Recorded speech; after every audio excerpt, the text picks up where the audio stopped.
Hey everyone, Mr. Happy here, and in this video we're going to be going over a bunch of translated interviews coming out of Tokyo Game Show regarding Final Fantasy XIV patch 4.1 and, in some cases, onward. Now, there's a lot of interviews. In fact, I believe Foxclon tweeted out 5 or 6 different sources for all of these translated interviews. And while I could break them each down to their own video, since there is a collective post on Reddit translating the majority of these things that who knows if it's even done being translated, I decided to just do it in a single video and just cover the summarized points at the top. Even still, it's probably going to be a long one. Thank you to Carrie R of Light, who is the submitter of the post, thus the person who's definitely been editing this the whole time. And as you can see, there's a lot of things. Look at how long this is. This could be an hour-long video if I tried to cover every little detail of every single thing. So we're going to start with the summarized stuff here at the top, or at least the important summarized stuff, and see how we can move on to the stuff that that comes afterwards.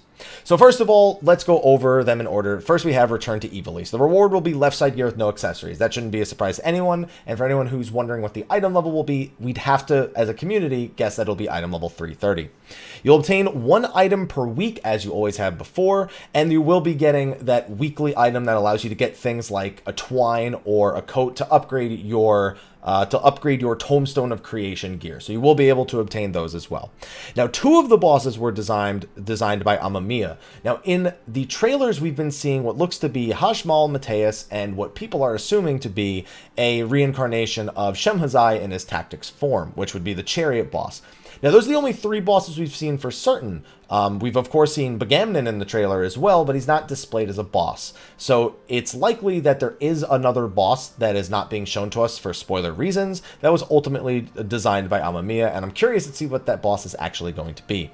They put in a lot of effort into battles with new mechanics, but the difficulty will be about the same. And keep in mind that the Alliance Raid Roulette will not include the Ivalice Raid. At first I was a little perplexed by this, but it makes sense. The Roulette is supposed to be helping people get through the old 24-man raids, and if you include the new 24-man raid in the Roulette, it's a high probability that people are just going to get this Return to Ivalice in that Roulette, and that doesn't really serve the purpose of what they're trying to do. So it's just going to be for the old raids, and the rewards will be spoken about a little bit later on in this summary. Next is on the Unending Coil of Bahamut. So battle's long and tough. I don't think we really need to talk much about that. One important thing is the person in charge, the person who helped design the fight, said there's no way they'll let players restart halfway through the battle. AKA, there's no checkpoint like there is with Xdeath and Neo Xdeath. So those 2 hours you have in the instance, you better make damn good use of them. They said each phase transition is clear and there's a sense of accomplishment for gradually moving forward, but it is a grueling battle, so expect a lot of fatigue. The fight is basically about dealing with mechanics, but there's a rather strict DPS check right at the start. Now, I believe they go into more detail about this a little bit later on, but the main reason why there's that strict DPS check at the beginning is that you can actually make the beginning of the fight easier by handling it a certain way, and they're anticipating people maybe trying to do that, but when you get to about the middle phase of the fight, you're going to find that you done screwed up. I'm going to assume that has something to do with Twintania's neurolinks, or maybe the placement of certain skills, but that just remains to be seen. The Twister Dive isn't some special mechanic, by the way, meaning Twister Dive, meaning the twisters that come out at the very beginning of the fight. It's going to show up a lot. A lot of random. Now, when they say Twister Dive, they could mean Twintania's dive bomb, but it's Twister Dive is the rough translation, so it could be either or.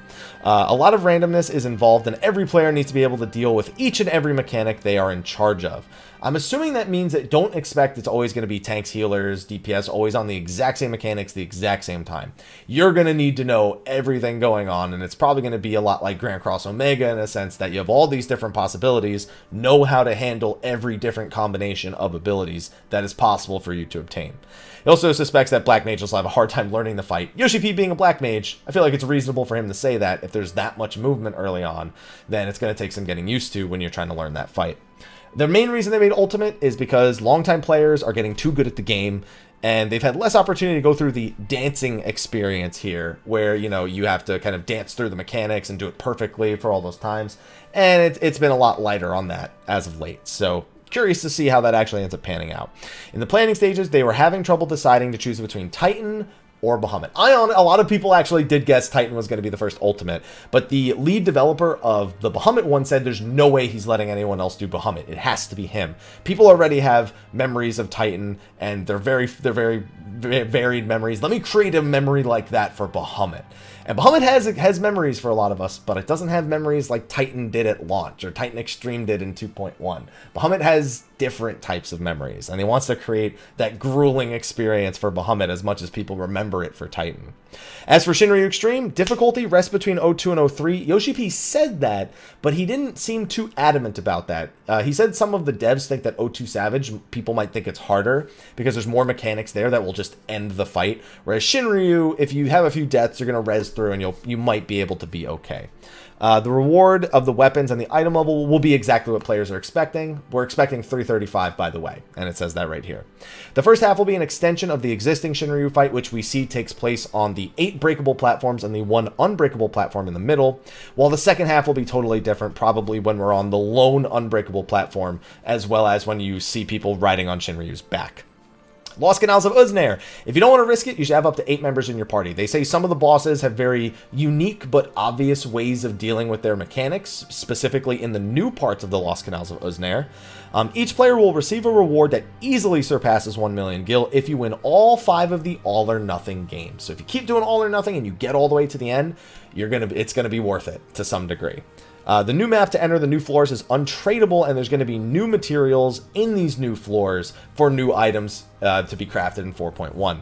Some additional comments below. The maps where you actually enter the Lost Canal of Uznair, the bonus floors, as we're going to be calling them now, the dig command is still used out in the open world, but it's used underwater, and so there's no enemies to fight. So when you get the map and you go to decipher it, you won't have to worry about fighting any enemies in the overworld, but you still have to fight enemies within the Lost Canals of Uznair. Rival Wings. You can participate starting at level 30. You're always going to be matched as a 24-man team, meaning like Frontlines has 24v24v24 and 8v8v8. It's just going to be 24v24 here. The game will begin either way, even if people withdraw. There are 3 types of goblin robots. Each of them have characteristics. We know about this. And apparently each of them is going to have their own BGM. Considering we have Oppressor, probably Locust, Cruise Chaser, probably, I wanted to call it Forward and Back, Exponential Entropy, and Brute Justice probably being Brute Justice's theme, I'd have to imagine, if not just metal of some kind. They're going to have their own BGMs. There's no time limit for riding the robots, but if they die, well, then obviously you're going to be forced to eject. And the game is aimed to last approximately 20 minutes with rewards to match. There are also achievements for Rival Wings, but they want players to wait and look forward to it until they see it for themselves. Listen, if that's not a Cruise Chaser mount, I don't know what it is. That's my first guess upon them saying something exactly like that. We'll just have to wait and see. Also, it could be Glamour armor. That's something else to consider, like arcs. Oh, imagine Cruise Chaser style armor. Oh, man. I am PvP. Okay, the Feast is still the primary form of PvP, so they're not really doing any PvP balancing for Rival Wings itself. What's it called? There will be adjustments to the matching system in 4.1 where the higher your rank is, the more likely you are to be matched with people near your rank, which makes sense because I've seen like golds and platinums matched with like low silver, and it's like, you're going to destroy them. That's just how it is. The alt character problem is very difficult to solve. I don't PvP often, so I don't know what the alt character problem is. I think it's something where people are using. I think it's basically an elo boosting tactic. If I had to take a shot at it, but they have a team registration system in 4.2. We keep hearing about this, and I hope it's more of a means to push the structured 4v4 mode into the forefront. I hope that's the case, and they think whatever that actually ends up doing, that the alts will decrease because of that. The team registration system they'll be adding in the future. They're also considering implementing a rule where your ratings decline after not playing for a certain amount of time. Why has that taken so long? That should have been there since the Feast was introduced in the first place. And it's something that most hardcore PvPers have wanted since it came out. It's hard to take a system seriously when you can just grind it out at the beginning, farm all the people who don't know what they're doing or are lower skilled because you're being matched up with them at the start of a season, and then just sit at the top, because if nobody's queuing at the top, then nobody's competing for the new top spots. It was a huge problem. It's a huge demotivating factor for PvPing long term, and I've been waiting for them to do that for ages. Do it. Don't consider it. Do it. All right? The perform feature, at this point, we've pretty much covered everything. They deliberately made it so you cannot macro songs. That's a fairly interesting thing, but all of these informations and stuff, this is all stuff that we heard from the live letter. Also, all the job adjustments we've pretty much heard about. This is just more of the background of why they're doing it. Like Dragoon, they know a lot of people play it, so they're really just trying to lower the skill gap. They're not trying to buff their DPS or anything. They're trying to make it so if you die or if you screw up, there's not as big of a DPS gap between an amazing Dragoon and a bad Dragoon. There's always going to be a huge gap. We know this. Come on. Machinist, honestly, they're a little concerned about raising its damage further because people want utility, and they already have more people playing Machinist than they did before, but they're afraid of doing the thing with that they did with Astrologian. It was just one of the devs we did with Astrologian before, so maybe it's worth trying going in that direction, where you get a lot of people to play a job by buffing it, and then you take a little bit of power away, but it's still satisfactory to play. I don't know if that's going to work, dude. I think just Machinist needs to go back to the drawing board.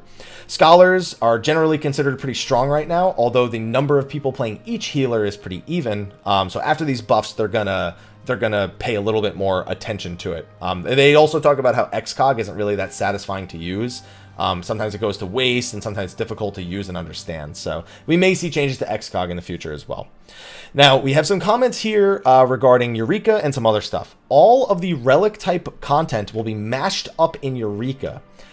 Eureka itself is a content that will have a leveling type of concept. And there's additional info below in the Famitsu interview. But the most important takeaway is Eureka is not content that was only created for the relic weapon.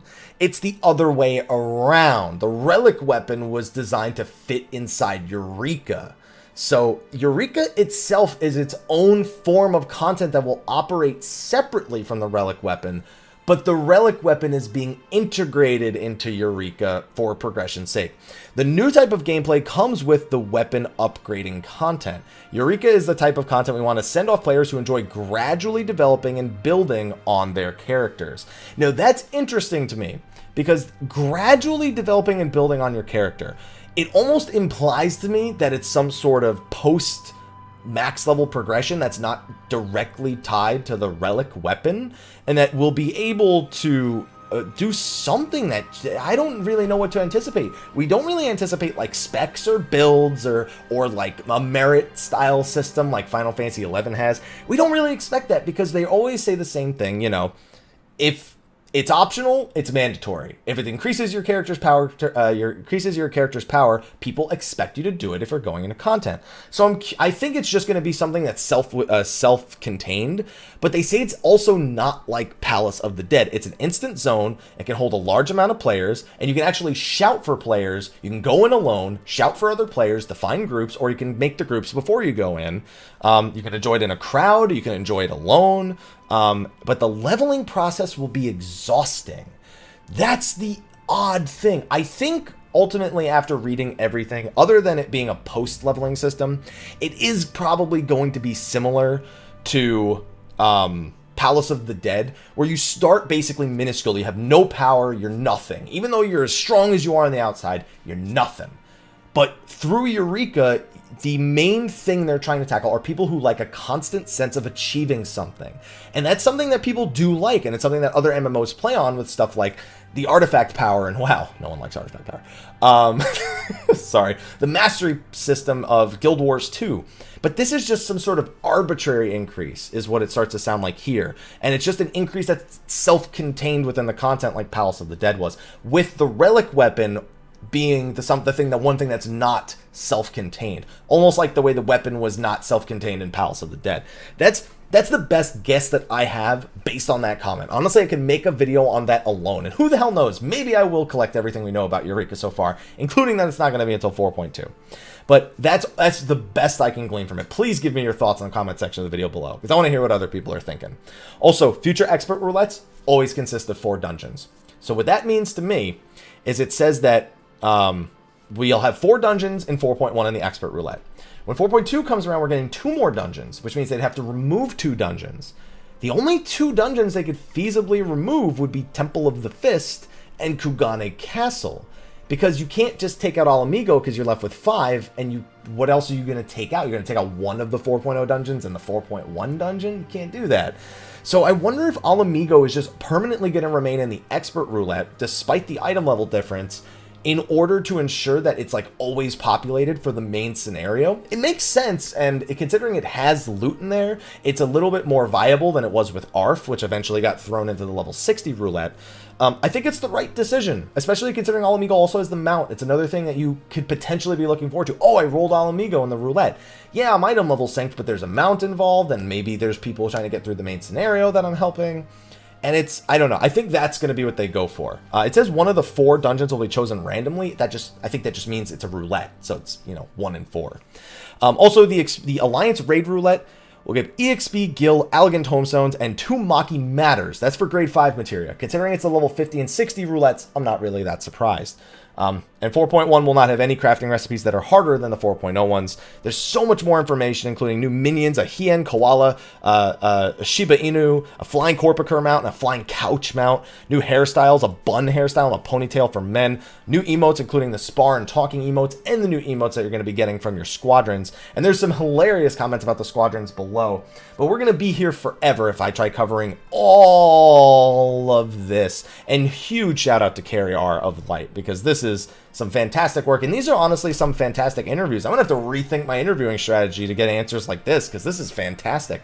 They also did have more than just Naoki Yoshida here. They had developers as well, so maybe that plays a little bit of a role into it. But this is all really exciting stuff between the news of Rival Wings and the rewards coming from there, the way Lost Canals of Uznair is going to be operating, and the increased difficulty of it, especially if you're going with less than 8 people. Shinryu Extreme, stuff that we expected. Return to Evil East looks fantastic. Unending Coil sounds hilariously difficult. Job adjustments, whatever. Eureka having new information about the progression system in there, and separating it from the diadem. More importantly, I feel like these comments separate it from the diadem more so, and do kind of push it more towards Palace of the Dead, which is why they address it right here. The news that the roulette's always going to have 4 dungeons, the Alliance Raid Roulette existing in the first place, some great things happening. Ultimately, core, Eureka's not to 4.2, we still have a lot of stuff to wait for, so I'll have to wait and see how things progress going forward. I'm going to wrap up this video and maybe do another one on specifically the comments regarding the adventuring squadrons down below. Thank you for watching this video. Be sure to like, favorite, subscribe, and share, and check out this source in the description, because if you're looking for the pictures, they're actually here, and they're probably on the press site, because obviously this site's going to have a bunch of ads and stuff. I wouldn't even be surprised if some music starts playing. And you can see like the Hien thing right here, although I got to click it and then it's got to load. The press site is probably the better way to get these things, but oh, the koala, man. Please let that be in Lost Canals. The Shiba Inu, oh man, the flying Corpicur. This is my first time seeing it, actually. That is a great mount, and I will fight you if you disagree with me. All right? And then you have the Shinryu Extreme mount. A flying couch is obviously a great thing. This was actually on the 4.1 website today. The new hairstyles, the new emotes here, just a bunch of different pictures of some of the cooler things. The Corpicur one is easily my favorite, though. But anyway, that's a wrap for this video. Be sure to like, favorite, subscribe, and share. Discuss what you saw right here, and see you tomorrow. Tomorrow is going to be preliminary patch notes, no doubt, so be on the lookout for that video as well. Thank you for watching, and until next time, take care.